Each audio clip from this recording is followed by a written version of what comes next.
Every year, globally, we lose around 7 lakh people to suicide. And according to the recent reports by the National Crime Bureau, in India in 2020-21, the suicide rates have risen to a great amount that it has reached the all-time high. It has increased by 6.1% compared to 2020. What are we looking at? The rising number of suicides are increasing as if it's a pandemic.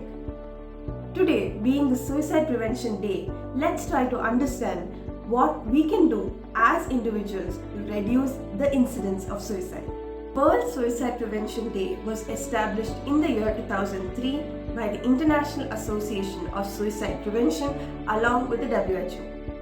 On September 10th, every year, they try to focus attention on suicide rates and spread awareness about it among organizations, government, and among the public. With rising number of suicide rates, what can we as individuals do to reduce these numbers? We can start a conversation and reduce stigma around it and provide an environment to each one of us so that we can openly speak about it. The theme for the World Suicide Prevention Day from the year 2021 to the year 2023 has been creating hope through action. This is a way by which we can spread hope among the public and to those who are suffering silently with their suicidal thoughts. Our actions can be small or big. It just starts with the conversation. It just starts with a small action to extend help. Among the listed causes of suicides, the leading cause, that is 33.3% in the year 2020, is because of family problems. And the next cause has been some kind of an illness that a person suffers from. And according to the CDC, in 2020, 54% of the people who died from suicide didn't have any known cause of mental health issues. But it is known that they were suffering from some challenges to their mental health. Either they haven't reached out to help or they were not diagnosed. What are the warning signs of those who are going through suicidal ideation or thoughts? Look out for their expression of feelings. Most often we find that people express their feelings like, I feel like a burden. I wish I sleep and never wake up again. The world would be a better place if I am not alive. I wish I just disappear. Most often people say these words and we just neglect it, telling that either they are just seeking attention or because they just want sympathy. But these are the warning signs. They are expressing their thoughts through these small sentences which we most often neglect. Other warning signs are reckless behavior, increased risky activities, increased substance abuse, and isolation from their friends and family. So how can you help those who are suffering from an emotional pain? Here is a 5 action step that you can adopt. First, ask. Ask them if you're alright.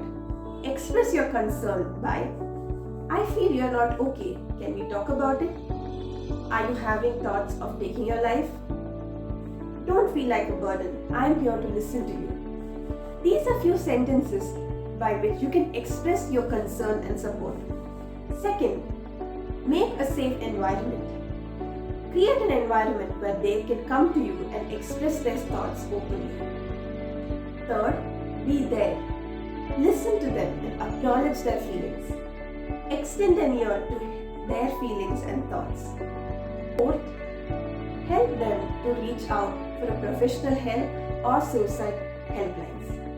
Be that person who reaches out to them and helps them to reach out for a professional help. Fifth, stay connected. Instead of telling that call me when you need or I am here, I am just a text away. Instead, take steps to reach out to them. Call them, check on them. Be the first person to send a message. And this gives them hope that they aren't alone and they have someone to listen to them.